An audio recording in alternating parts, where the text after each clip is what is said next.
As we go through life's journey, we all face hurdles, obstacles, struggles, fears, and setbacks. However, as we experience the peaks and valleys of life, one truth remains, that God loves us. At times, we may feel alone and unloved, and that no one else has experienced what we are going through or have been through. For those who have experienced overcoming the darker times in life, they can tell you that you are not alone and that God is there for you. Isaiah 41:10 is a great reminder that we are not alone. It reads, "Fear not, for I am with you. Be not dismayed, for I am your God. I will strengthen you, I will help you. I will uphold you with my righteous right hand." Not only will God be there for you, but other Christians will be as well if you look to them for support. Often we forget other Christians struggle as well, and Satan wants us to think we are stranded, isolated, and alone. Sure, we can go online and hear stories of victory, but what about people who walk among us? Well, the church at Stop 9 is full of amazing people with amazing testimonials, and we are excited to bring them to you now as we present our stories. This is Heath Dawson, Communications Director for Stop 9 Church of Christ. We are excited to bring you our stories. We pray that you will draw inspiration from our stories and it will strengthen you and your faith. There are so many people in our congregation who have overcame life's hurdles to get where they're at today.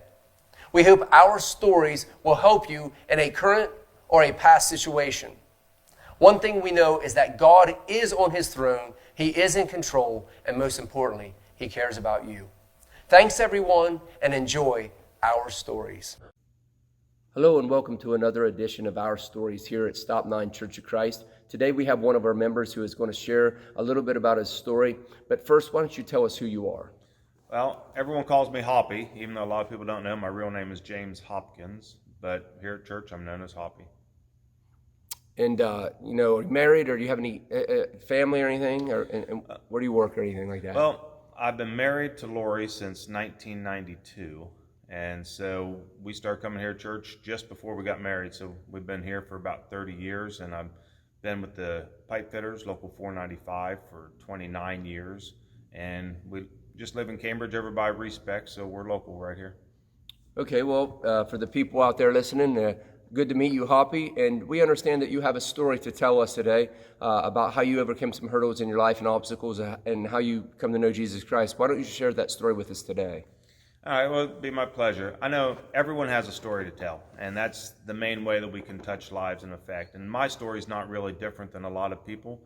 Everyone has went through hardships. Everyone has went through struggles. So to me, I feel that when we listen to people or see people, we have to think of that in mind.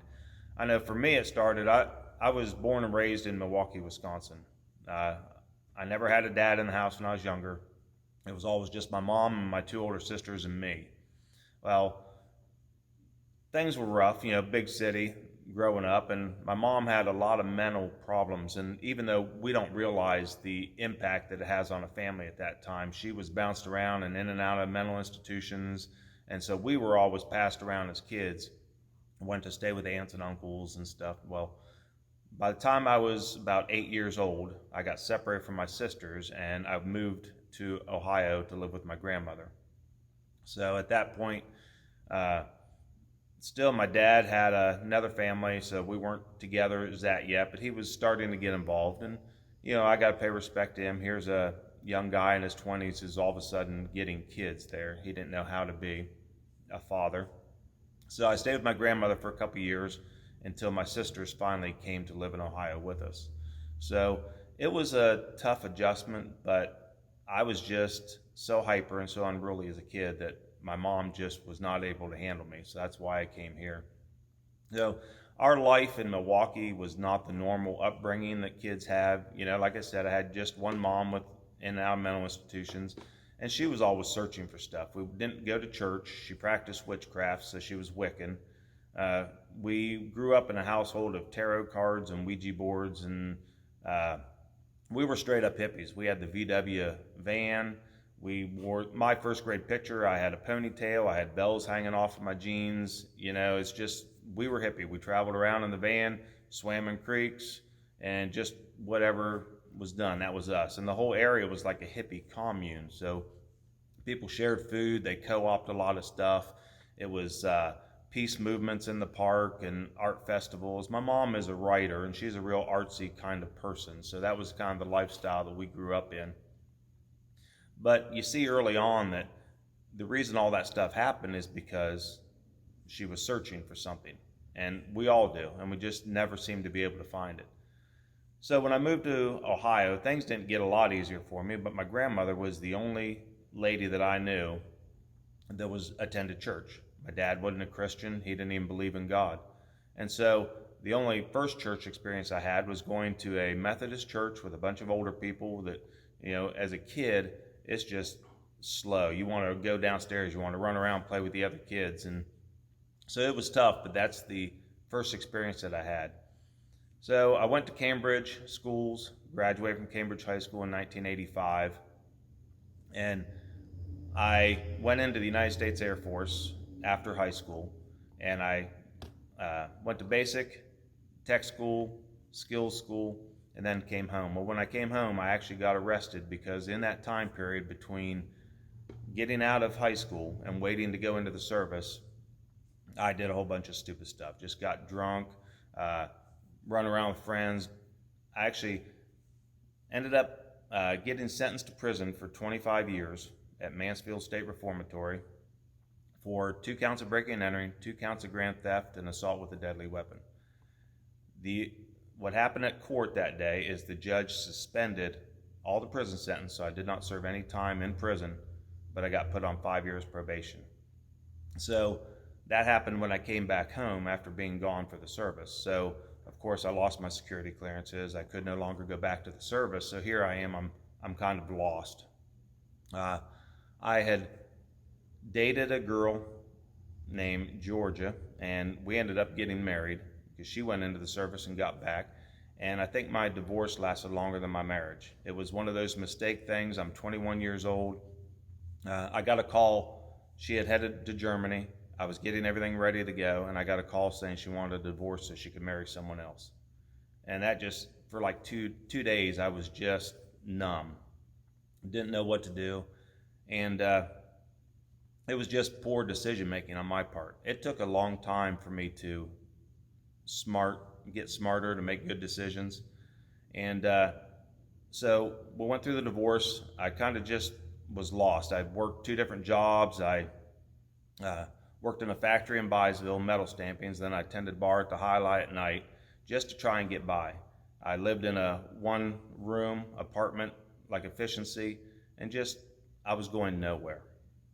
It just so happened that as I was tending bar at the Highlight, there was a lady that came in that she would dance all night long. She didn't drink at all, would drink Pepsi.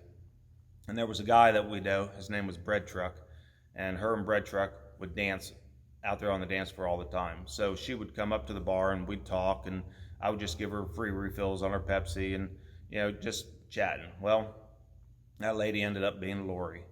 So Lori and I met in, I better get this right too, 89 is what I'm thinking. So we were together about 3 years before we even got married. We got married May 21st of 1992. Now, before we got married, we were living together. And a girl that worked for her, she managed the VFW in Byesville, a girl that worked for her invited us to Bible study at Woody's house. And we're at that point where I kind of wanted to go to church but didn't know how to ask her. She wanted to go to church but didn't know how to ask me. We were afraid. It's kind of a touchy subject. So we decided to go to Bible study. I went to Bible study, and there was Tommy and Rachel, Albert and Ruth Ann, Woody and Amy, me and Lori, and we still stuck around. So it was nice to have that small group setting to get to know people. Then we started coming to Stop 9. We have been involved in a lot of things. We've been here for, like I said, 30 years. It's became a family for us. When you end up going through the world lost, you finally find a church family in a place that you're comfortable, in a place where you make friends. It's important. And Stop 9 has been one of the most loving churches that I've been. We've attended different churches as we travel, But with Stop 9, there's so many people out there that you build relationships with, that call you when they don't see you or send you cards. And I find that the love and friendship you get through that also comes from our small life groups, meeting in people's homes.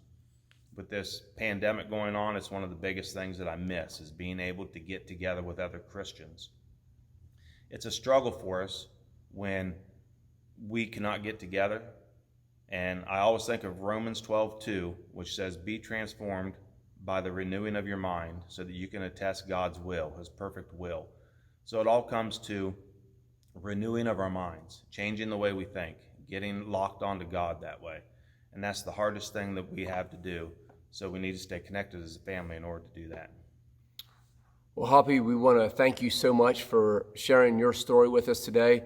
Obviously, you overcome a lot of things in your life, but we know that you're a very strong Christian and you're a good example to all of us here at Stop 9 Church of Christ. We want to thank you for that leadership and example that you set.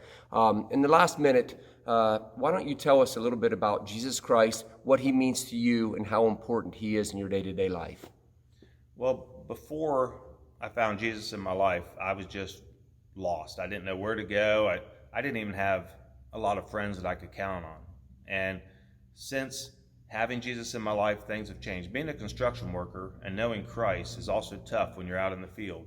But people see that, and I've had a lot of opportunities to minister to people just because of the way that I live my life. People see that I don't drink. People see that I don't curse, that I don't hang out and tell dirty jokes and have all that gossip.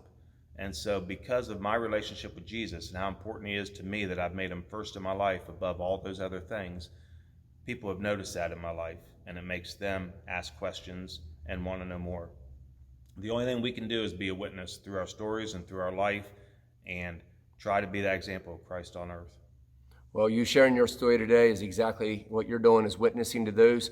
And it takes a lot of bravery to share your story. And we want to thank you for telling your story today and for being a part of this church here at Stop 9 Hoppy. Thank you.